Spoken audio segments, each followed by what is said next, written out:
Hello everybody, welcome to Ever Study classes. ये हैं आपकी concept building series for PGT commerce. आज का टॉपिक है horizontal and vertical financial statement analysis.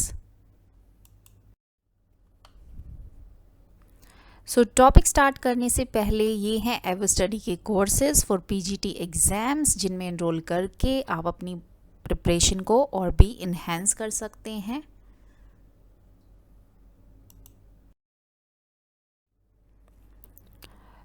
Horizontal और वर्टिकल फाइनेंशियल स्टेटमेंट एनालिसिस को जानने से पहले हम समझ लेते हैं फाइनेंशियल स्टेटमेंट एनालिसिस होती क्या है और फाइनेंशियल स्टेटमेंट क्या होती है। पहले ये देख लेते हैं। फाइनेंशियल स्टेटमेंट एक फॉर्मल रिकॉर्ड है फाइनेंशियल एक्टिविटीज़ का या बिजनेस की पोजीशन को जानने का, या एक ऑर्गेनाइजेशन या इंडिविजुअल की पोजीशन को जानने का, या उनकी जो फाइनेंशियल एक्टिविटीज़ है उनका फॉर्मल रिकॉर्ड जो हम रखते हैं वो एज अ फाइनेंशियल स्टेटमेंट में रखते हैं। तो फाइनेंशियल स्टेटमेंट्स में क्या क्या समराइज होता है? इसमें समराइज हो जाती हैं आपकी फाइनेंशियल ट्रांजैक्शंस, जो performance and financial health over a specific period. तो फाइनेंशियल स्टेटमेंट एनालिसिस में क्या होता है? फाइनेंशियल स्टेटमेंट्स एनालिसिस में हम फाइनेंशियल स्टेटमेंट्स को एनालाइज करते हैं और इसमें हम कॉम्प्रिहेंसिवली फाइनेंशियल स्टेटमेंट को एनालाइज करते हैं। एक कंपनी की फाइनेंशियल स्टेटमेंट्स में इंक्लूड होती हैं income statement, balance sheet and cash flow statement. इन तीनों स्टेटमेंट्स को एनालाइज किया जाता है फाइनेंशियल स्टेटमेंट एनालिसिस में। ठीक है, एनालिस्ट क्या करते हैं? एनालिस्ट असेस करते हैं जो कंपनी की फाइनेंशियल हेल्थ एंड परफॉर्मेंस है उनको मेजर करते हैं। कैसे मेजर करेंगे? Revenue, earnings, assets, liabilities and cash flow को असेस करके जो एनालिस्ट होते हैं वो कंपनी की फाइनेंशियल हेल्थ एंड परफॉर्मेंस को गॉज करते हैं। गॉज मीन्स मेजर करते हैं।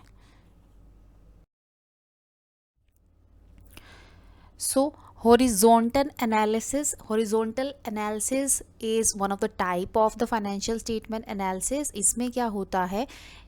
Financial statement of a particular year is analyzed and interpreted after making it comparison with that of another year's corresponding items. एक पर्टिकुलर ईयर की financial statement को analyse किया जाता है और इसको किसी दूसरी ईयर की जो फाइनेंशियल स्टेटमेंट होती है उससे कंपेयर किया जाता है। ठीक है, it is useful tool for gauging the trend and direction over the period. So ये इम्पॉर्टेंट है कि trend and direction over the period measure करने के लिए कौन सा टूल यूज़ किया जाता है, वो यूज़ होती है हॉरिजॉन्टल फाइनेंशियल स्टेटमेंट एनालिसिस। इस एनालिसिस में the line of items is compared in comparative financial statement. Another important कि जो कंपैरेटिव फाइनेंशियल स्टेटमेंट्स यूज़ की जाती हैं हॉरिजॉन्टल एनालिसिस में और ratio over the reporting periods so as to record the overall rise और fall in the company's performance and profitability. इसमें year wise जो होता है वो कंपैरिजन होता है year wise. For example 3 to 4 years, या हम 2 ईयर्स का भी ले सकते हैं, 2 ईयर्स का भी ले सकते हैं। ठीक है, मान लो फॉर एग्जाम्पल 2021 और 2022। ठीक है, कंपनी की एसेट्स फॉर एग्जांपल हमको एनालाइज करनी है 2021 में कितनी थी, 2022 में कितनी हो गई। ठीक है, इस तरीके से परसेंटेज में इसको एनालाइज किया जाता है, फिर कंपेयर किया जाता है और ये देखा जाता है कि कंपनी किस ट्रेंड और डायरेक्शन में जा रही है।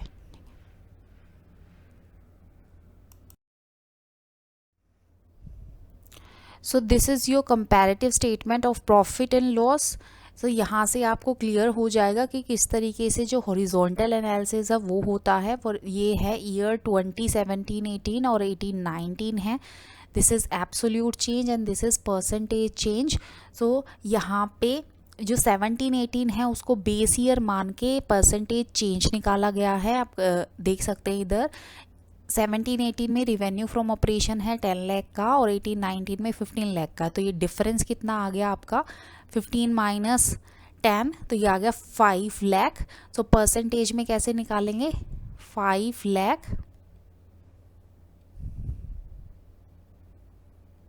डिवाइडेड बाय जो बेस ईयर होता है वो नीचे लेते हैं डिनोमिनेटर में, दैट इज 10 लाख इंटू में 100, राइट। सो ये आपका आ जाएगा 50%, ठीक है। इस तरीके से ही ये सारी जो आइटम्स हैं वो कैलकुलेट हुई हैं और परसेंटेज निकाली गई है, ठीक है। तो यहाँ से परसेंटेज देख के हम कंपेयर कर सकते हैं पिछले वाले ईयर से। So this is your horizontal analysis.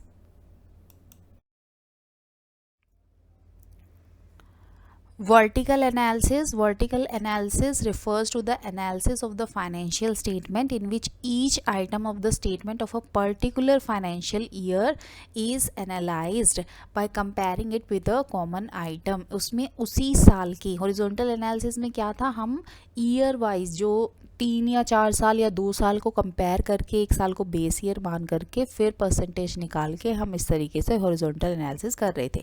But vertical analysis में क्या होता है, उसी साल के जो भी आइटम्स होते हैं उनको कंपेयर किया जाता है by taking the base item, और कह सकते हैं उसको कॉमन आइटम, और इसको हम कॉमन साइज एनालिसिस भी बोलते हैं, ठीक है। सो इन वर्टिकल एनालिसिस में क्या होता है, the line of items on a balance sheet can be expressed as the proportion और percentage of total assets, liabilities और इक्विटीज, ठीक है। जैसे बैलेंस शीट को अगर हम निकाल रहे हैं, वर्टिकल एनालिसिस निकाल रहे हैं, तो वहाँ पे हम जो बेस आइटम या कॉमन आइटम क्या ले सकते हैं, टोटल एसेट्स से ले सकते हैं, टोटल लायबिलिटीज़ ले सकते हैं, टोटल इक्विटी ले सकते हैं, ठीक है। However in the case of the income statement में क्या होगा, इनकम स्टेटमेंट में हम ले सकते हैं percentage of gross sale, okay. और कैश फ्लो स्टेटमेंट में जो कैश इनफ्लो एंड आउटफ्लो होते हैं वो उसको हम डिनोट करते हैं as a proportion of total cash inflow. So this is vertical analysis, common size income statement. So यहाँ पे देखो दोनों ईयर्स दे रखे हैं, बट कंफ्यूज नहीं होना है। ये जो आपकी परसेंटेज ऑफ नेट सेल्स निकली है, ये कैसे निकली है, हम नेट सेल्स ये है 20 लाख है, ये 25 लाख है, ठीक है। तो 100% हो गया। नेक्स्ट है 10 लाख और 12, ठीक है। यहाँ से इसको माइनस करके डिवाइड बाय 20 लाख नहीं कर रखा है। ये जो 50% है ये कैसे आया है, ये आपको निकालना है। जब हम वर्टिकल एनालिसिस की बात करते हैं तो हम सेम ईयर की बात करते हैं, उसी पर्टिकुलर ईयर की बात करते हैं। और कॉमन क्या होता है, कॉमन बेस होता है, कॉमन आइटम ले लेते हैं हम, ठीक है। बेस ईयर नहीं होता, इसमें होता है कॉमन आइटम, ठीक है। तो कॉमन आइटम ये आपकी इनकम स्टेटमेंट है, अभी पीछे हमने पढ़ा। एक तो बैलेंस शीट में हम आइटम्स को लेते हैं, एक इनकम स्टेटमेंट में लेते हैं। इनकम स्टेटमेंट में क्या ले लेंगे, कॉमन आइटम नेट सेल्स ले लिया, ठीक है। सो 10 lakh divide by 20 lakh into 100, 10 lakh divide by 20 lakh into 100।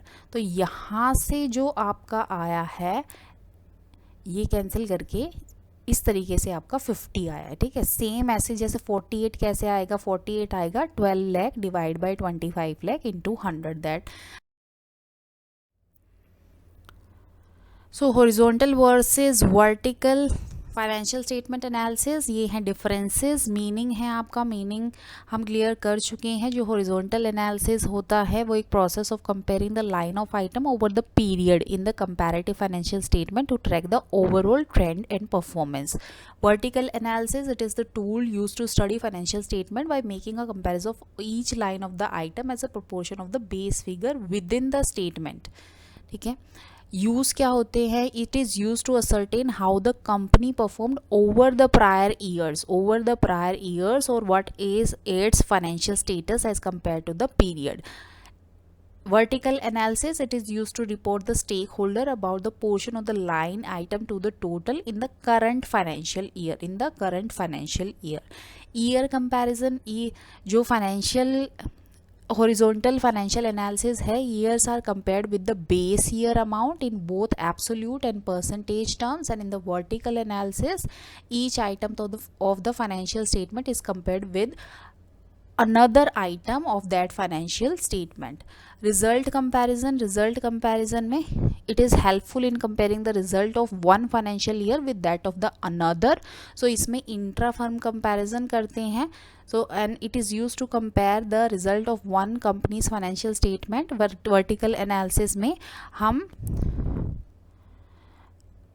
Intra comparison भी कर सकते हैं और इंटर कंपैरिजन भी कर सकते हैं. ठीक है. So I hope the difference between horizontal and vertical financial statement analysis is clear to you.